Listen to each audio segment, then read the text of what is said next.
Bom dia. Bom, agora a gente vai começar o bloco 2, que trata mais especificamente dos benefícios. E aí a gente tentou aqui trazer, de forma um pouco mais abrangente, né, benefícios que poderiam ser aplicáveis para a maior parte das empresas. E aí a gente também levou em consideração as respostas do questionário que vocês responderam, para a gente entender também quais setores ali a gente deveria focar mais. A gente tentou aqui trazer o que a gente achou que seria mais interessante para vocês, mas, enfim, ao final também, né, o que não for abordado, vocês podem perguntar. Bom, eu vou falar um pouquinho de PAT, que eu acho que é um benefício bem comum para as empresas, né, quase todas usam o PAT. E o PAT nada mais é do que a possibilidade da pessoa jurídica deduzir em dobro da apuração do seu lucro real o investimento feito no programa, né, desde que limitado ao teto de 4% do IRPJ. O PAT ele não está previsto na própria lei complementar, mas ele está previsto no DGT, né, então ele é aplicável aí para a redução da lei complementar. Ele não está no anexo da IN, então ele não foi excluído, né? Inclusive corrobora isso o próprio Perguntas e Respostas da Receita Federal, já que lá consta o PAT expressamente como sujeito aí à redução. Enfim, aí o PAT, muito embora ele esteja, teoricamente, né, sujeito à redução, a gente entende que ele essa aplicação pode ser discutida. Por quê? Né? Porque a gente tem ali, no artigo 4º do parágrafo 8º da lei complementar, um dispositivo que já foi mencionado aqui no primeiro bloco, falando que os benefícios tributários cuja lei concessiva preveja teto quantitativo global para concessão, mediante prévia habilitação ou autorização, não deve estar sujeito à redução. E a gente tem no PAT claramente um limite, né? A gente tem um teto quantitativo global, que é justamente o limite de 4% do IRPJ. Né? Então, assim, a gente entende que, muito embora esteja claro ali no Perguntas e Respostas da Receita Federal que o PAT está sujeito à redução, a gente entende que teriam bons argumentos para se discutir isso. É muito claro na legislação, né, esse teto quantitativo global aqui, nesse caso do PAT. Mas, enfim, além desse argumento, que é o principal argumento para a gente não ter a aplicação da lei para o PAT, a gente tem aqui algumas discussões subsidiárias, né? Vamos supor que, então, o PAT está sujeito à redução. Como que seria feito o cálculo disso, né? Aí ficou muito confuso no Perguntas e Respostas como é que isso seria feito. Primeiro, assim, primeira opção, aplicar 90% sobre toda a despesa destinada ao programa. Então, vamos supor que eu tenho R$1.000 que eu destinei ao programa. A minha dedução em dobro é de R$2.000. Então, eu teria que aplicar 90% sobre os R$2.000. Significaria que eu tenho uma redução, em verdade, nesse benefício de 10%, eu teria R$1.800 de dedução. Tá? Essa é a primeira possibilidade de cálculo. Segunda possibilidade de cálculo, 90% sobre a dedução em dobro. Ou seja, a minha primeira parcela, os meus primeiros R$1.000 que eu investi no programa, é uma despesa operacional. Né? Eu não estou falando de benefício. O meu benefício está no dobro. Está na segunda parcela de R$1.000 que eu vou deduzir. Então, entendo que, se eu estou falando de uma redução de um benefício, eu não posso considerar os R$2.000, eu tenho que considerar só a segunda parcela. Então, eu estaria falando aqui de 90% só sobre a dedução em dobro. Né? Então, eu não estaria falando no final de 1.800 de dedução, eu estaria falando de 1.900 de dedução. E aí tem uma terceira possibilidade que foi trazida pelo Perguntas e Respostas, que é aplicar 90% sobre o limite de 4% de IRPJ, o que é totalmente descabido. Né? Assim, não consta isso na lei complementar como forma de cálculo, não tem momento algum na lei complementar, na IN, falando que o limite tem que estar sujeito a uma redução.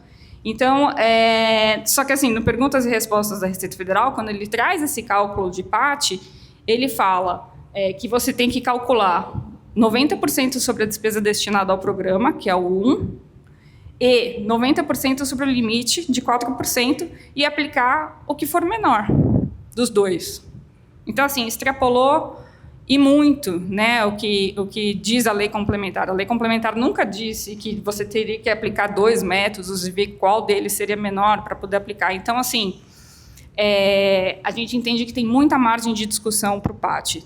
tanto para não aplicação da redução como um todo, como, se for aplicado, como que seria feito, né, esse cálculo dessa redução, e, com certeza, o certo não é o que está previsto no Perguntas e Respostas da Receita Federal.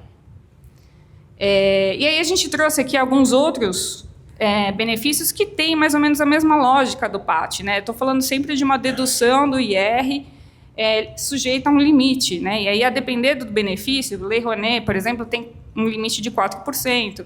Tem benefícios, por exemplo, Pronas, que tem limite de 1%. Mas, assim, todos esses benefícios que eu trouxe aqui, eles são meio análogos, né? Na forma de como você calcula ali a dedução e o limite. E todos esses, Lei Rouanet, Lei do Esporte, Lei do Idoso, Fundos de Direito da Criança e do Adolescente, Pronas, Pronon, todos esses estão na lei complementar, sujeitos à lei complementar. Então, e eles estão todos listados no DGT, né, e fora do anexo da IN. Tem uma pergunta.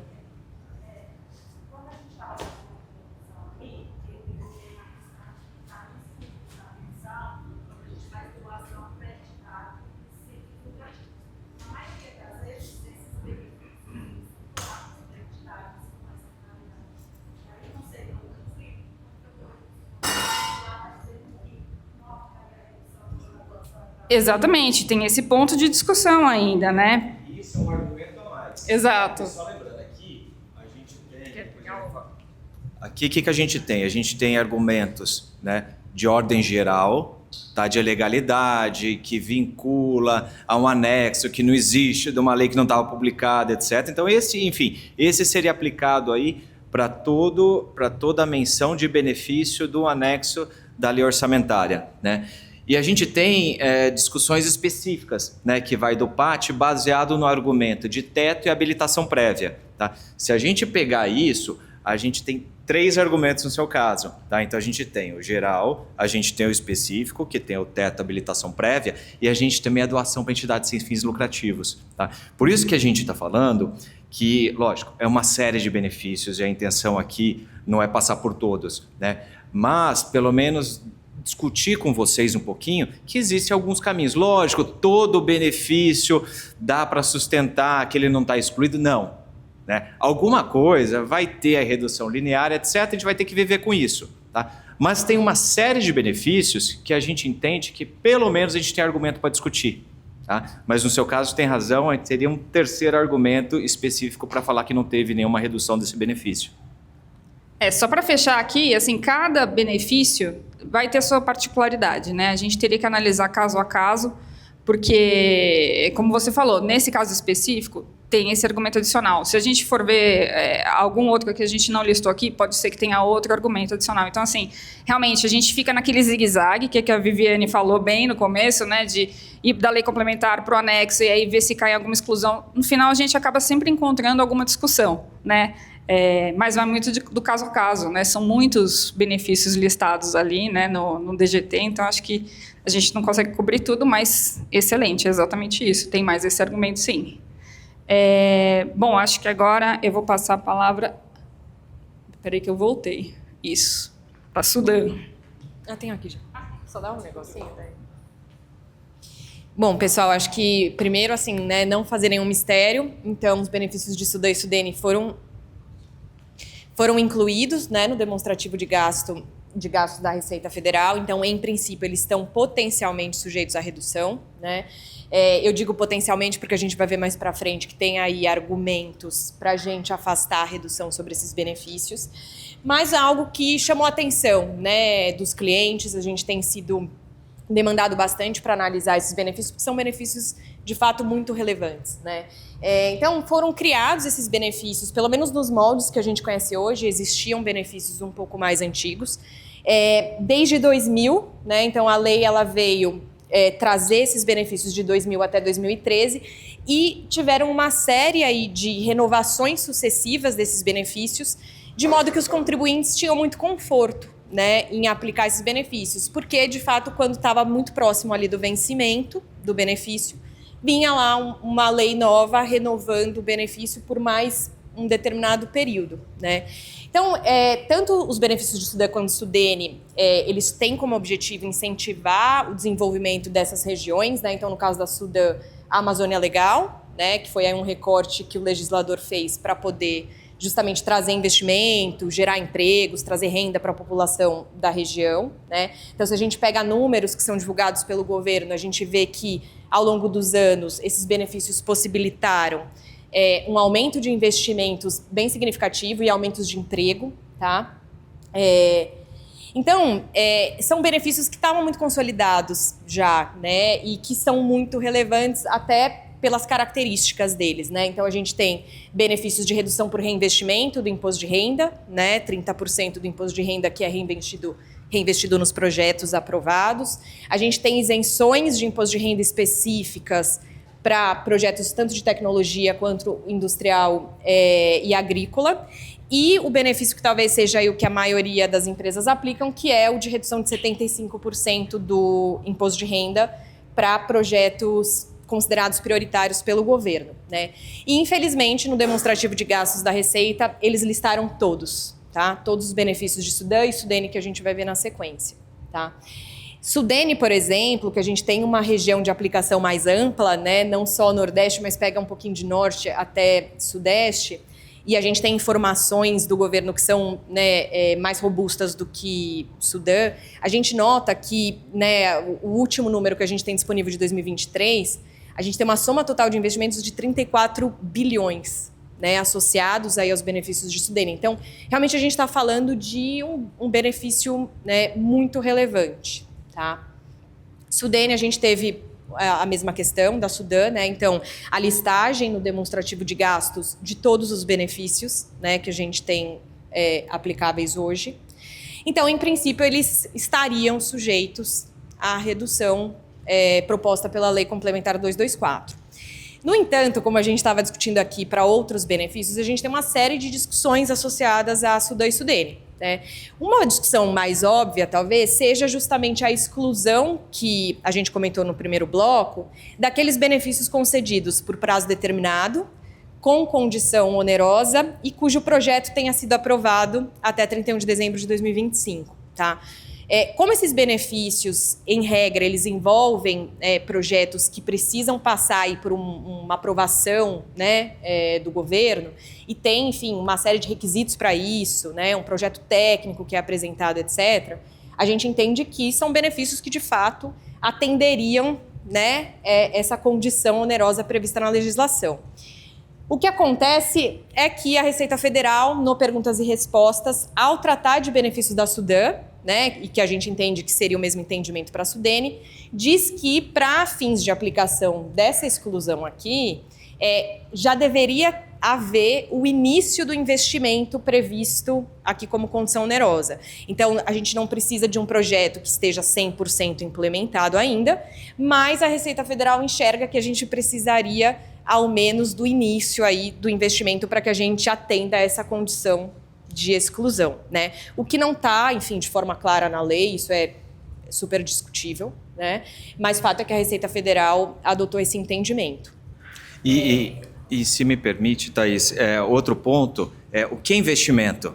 A gente está falando de tijolo, de máquina, de aplicação de recursos financeiros ou não, né? Manutenção de emprego, que a gente conhece, né? Nesses projetos, muitas vezes, a contraprestação não é só investimento financeiro em tijolo, ampliação da unidade fabril, aquisição de máquinas, mas tem desenvolvimento de tecnologia local, tem contratação de empregos ou manutenção de empregos, tem aumento de receita. A receita, obviamente, muitas vezes vem relacionada a investimento direto, né? Mas não, eu posso aumentar a eficiência, ou seja, não tive um investimento em tijolo, mas tem um aumento de receita que eu me comprometi para a região e para aplicar aquele benefício. Então, isso é algo super discutido, né? Porque esse investimento, tá, legal, é investimento amplo no sentido de contraprestação ou investimento em tijolo, por exemplo? Outra coisa, se a gente pegar esse benefício, de certa forma é um retrofit do artigo 178 do CTN, né? E o CTN não tem esse monte de restrição, né? Ele fala, olha, prazo certo e oneroso. Legal, se eu cumprir a onerosidade até o final, tá ótimo, não preciso ter desde o começo fazer todo o investimento, etc. A gente não tem essa previsão no CTN, né? Então são pontos que a gente entende que pode trazer para discussão. Exato. E a própria questão do projeto aprovado até 31 de dezembro de 2025, né? A gente pode ter situações de empresas em que, por exemplo, o projeto ele já tinha sido aprovado e você só precisava, por exemplo, solicitar uma prorrogação do prazo do benefício, né? Ou era, por exemplo, uma questão de ampliação de um projeto que já, né, foi objeto de avaliação por parte do governo e já tinha sido aprovado. Então, aqui, eu acho que para benefícios de estudante, a mensagem é: o caso a caso importa muito. Né? Então, é importante avaliar cada benefício, cada status, né, de projeto, de pleito, se é um pleito que foi realizado em 2025, mas que ainda não teve aprovação efetiva no ano passado. Então, aqui, acho que é justamente, né, esses detalhes que vão fazer diferença no sucesso de uma eventual discussão. Né?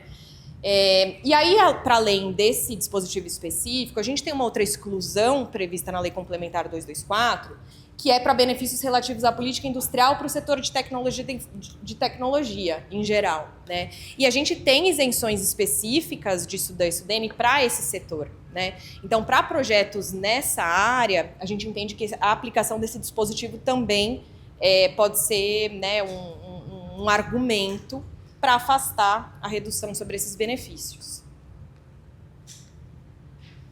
Bom, e aí, outros benefícios, né? Acho que a Vivi comentou um pouco no bloco 1, mas outros benefícios que têm gerado bastante discussão são os benefícios que envolvem uma suspensão de recolhimento de tributos, né? Os que foram listados no demonstrativo da Receita Federal e que têm aparecido bastante, né, no nosso dia a dia é o reporto e o REID, né? Então, ambos os benefícios, em princípio, serão afetados pela redução, mas, como a gente comentou no bloco 1, a gente não tem na Lei Complementar 224 uma metodologia específica para aplicar a redução sobre benefícios de suspensão, né?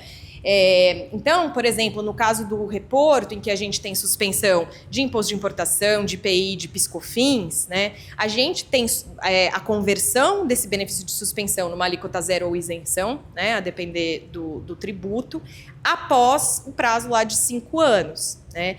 Então, só a partir desse momento é que eu deveria aplicar a redução do benefício, porque efetivamente o benefício ele só ocorre, digamos assim, ou ele só se concretiza com a conversão da suspensão. Né? Então, isso é algo que vai gerar bastante discussão. Né?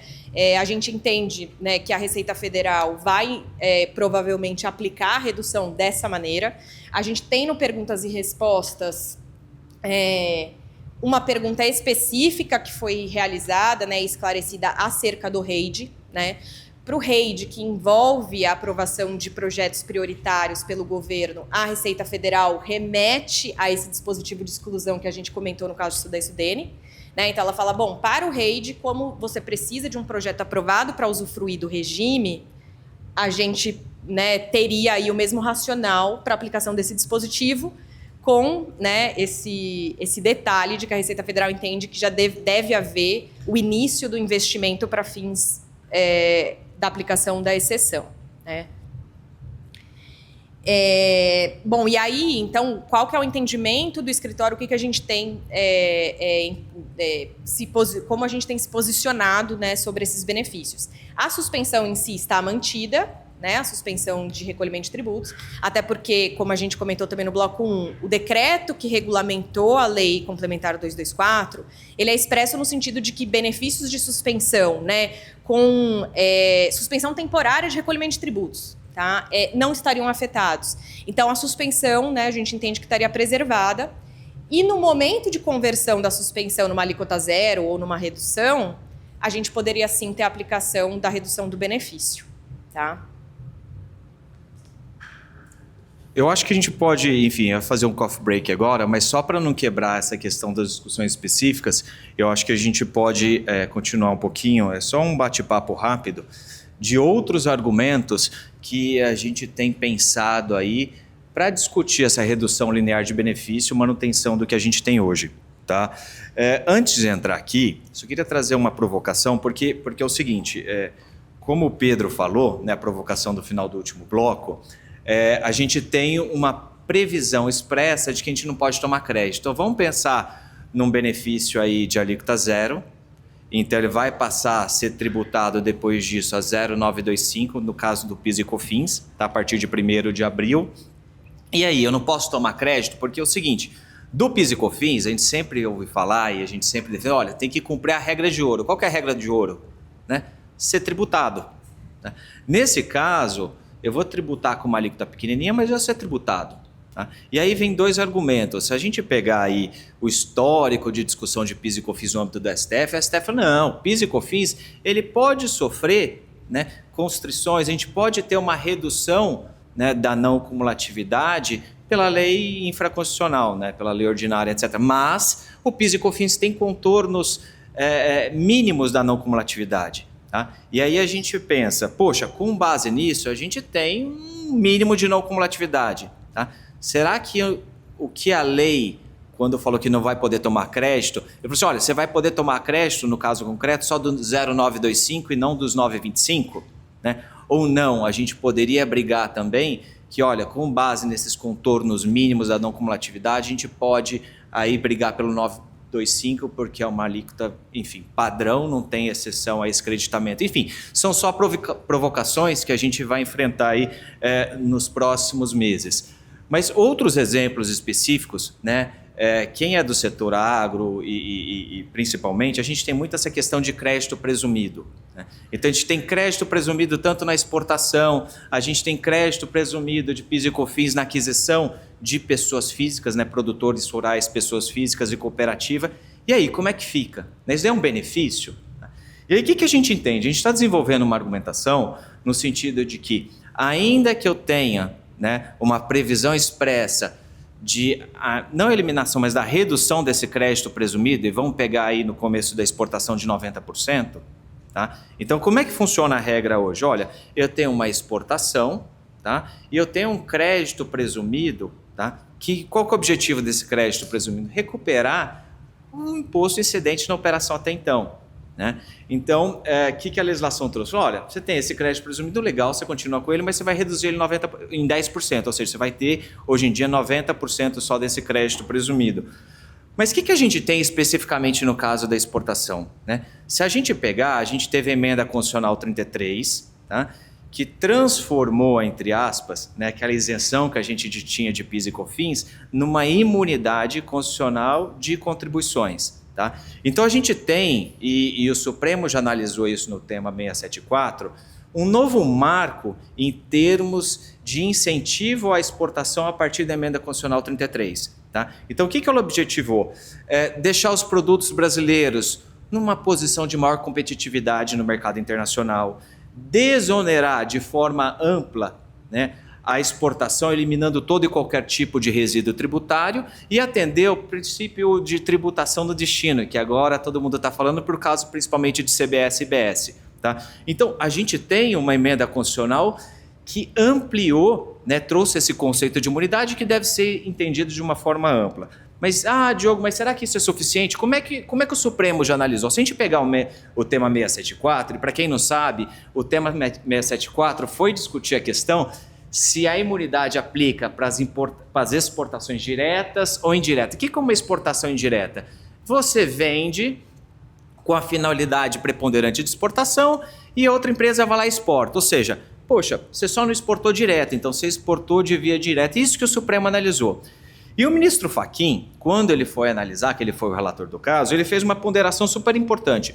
Ficou definido que a exportação, né, no caso, a imunidade defendida pelo artigo 33 da Constituição Federal, o que ela é? Ela se aplica sobre o objeto, ou seja, sobre a exportação em si e não sobre a pessoa. E isso deve ser entendido de uma forma ampla e restrita. Tá? O ministro Alexandre de Moraes, tá, no voto dele, no mesmo julgamento, o que ele fala? Não, isso daí teve por objetivo a emenda 33 eliminar todo e qualquer resíduo tributário da exportação, que já é uma prática do Brasil. Quem nunca ouviu falar de reintegra? Né? Eu tenho um percentual reduzido, mas qual que é o objetivo? O objetivo é eliminar o resíduo da exportação. Se a gente pegar aí para o caso concreto, tá? Nesse caso especificamente aí da exportação, o que a gente tem? Tá? A gente tem, por exemplo, compra de produtores rurais, pessoas físicas, tá? Que tem em parte da sua produção, não vou falar que toda, que fertilizante, por exemplo, estava alíquota zero, mas tem parte da sua produção a tributação pelo PIS e COFINS. Tá? Se eu não dou esse crédito presumido, o que eu tenho?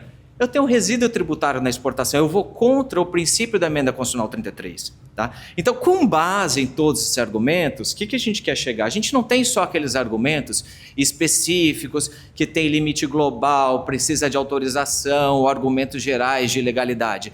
A gente tem questões constitucionais de imunidade, que não podem ser afetadas pela legislação infraconstitucional, quiçá pela Constituição até. Tá? Então, o que a gente entende? A gente entende, por exemplo, nesse caso do crédito presumido, a gente tem bons argumentos para falar que isso faz parte da imunidade tutelada pelo pela emenda constitucional 33. Tá? Então, assim, a gente tem outros argumentos específicos, muitos deles de índole constitucional, que a gente pode utilizar para a discussão daqui para frente. Tá? E, não, mas só aplica para esse crédito presumido. Nesse caso, é um típico exemplo que, no nosso entendimento, seria aplicável. Tá? Outro ponto, e ainda pegando um pouquinho, puxando a linha do agro, né? A gente tem crédito presumido tanto em cima da receita de exportação, mas se a gente pegar o artigo 8º e 9º da 10925, o que a gente tem? Tá? A gente tem um crédito presumido, a gente tem uma suspensão e, de outro lado, um crédito presumido de aquisição de produtor rural, pessoa física e cooperativa. Tá? Poxa, mas aí não tem imunidade, como é que fica? Tá? E a gente entra outro argumento, porque tanto o produtor rural, pessoa física, quanto a cooperativa são tutelados pela Constituição. Então, se a gente pegar lá o artigo 7º, fala que o produtor rural, pessoa física, né, ele tem uma aposentadoria enfim, adiantada. Né? Então, 5 anos da aposentadoria normal, puxa para frente, o produtor rural, pessoa física já pode se aposentar. Tá? Se a gente pegar o artigo 178, o que ele fala? Não, a política de produção rural vai envolver tanto o produtor, né, quanto o produtor rural, pessoa física e trabalhadores. Ou seja, a gente tem um carinho, entre aspas, constitucional, né, o trabalhador rural, pessoa física. Cooperativa, a gente tem a mesma coisa, a cooperativa está no artigo 5, cláusula pétrea da Constituição. Tá? A gente tem o artigo 7º, que fala que o cooperativismo vai ser, vai ser aplicado de forma ampla, não podendo ser condicionado por legislação infralegal. Então, o que a gente quer chegar? Tá? A exemplo de outras discussões que a gente tem hoje, tá? De creditamento integral de aquisições da Zona Franca, que afeta a isonomia, o que a gente entende? Tá? Que no caso, por exemplo, dessa aquisição, esse crédito presumido de produtor rural, pessoa física e cooperativismo, a gente tem uma tutela especial da Constituição, tá? Que eu não posso dar um tratamento diferenciado sob pena de afetar a isonomia nesse caso concreto. Tá? Por quê? Porque se eu não tenho esse creditamento, né, presumido, que já tem uma redução no caso de aquisição de pessoa física, eu vou adquirir de pessoa jurídica, eu vou ter o crédito 925, não vou ter problema. Tá? Então, o que a gente tem aí de analogia disso? A gente tem o próprio julgamento do Supremo, no caso de IPI, né, de aquisição de empresas situadas fora de a Zona Franca, de produtos vindos da Zona Franca, que o Supremo decidiu em repercussão geral que eu posso tomar a alíquota o crédito de IPI integral, independentemente de ser a alíquota zero. No nosso entendimento, se aplica a mesma coisa. Tá? Poxa, o que eu tenho? Eu tenho pessoas protegidas pela Constituição, né?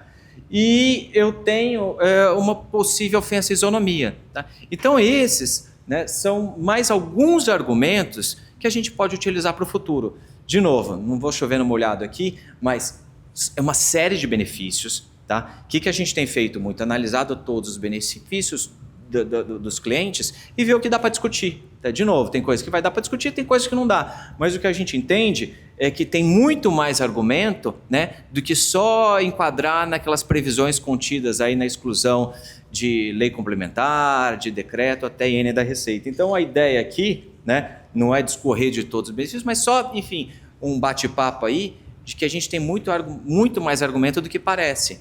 Né? Então, isso a gente espera que a gente vai ter uma discussão nos próximos meses, tá? E aí vira todo aquele contencioso circular, né? Poxa, o que eu faço? Faço de via administrativa, judicializo, e aí vai ser um pouquinho aí o próximo bloco, depois do coffee break, para a gente falar um pouquinho do litígio, do contencioso relacionado a essas matérias. Alguma dúvida? Legal, gente. Então vamos para o coffee break e depois a gente termina aí com a parte do contencioso.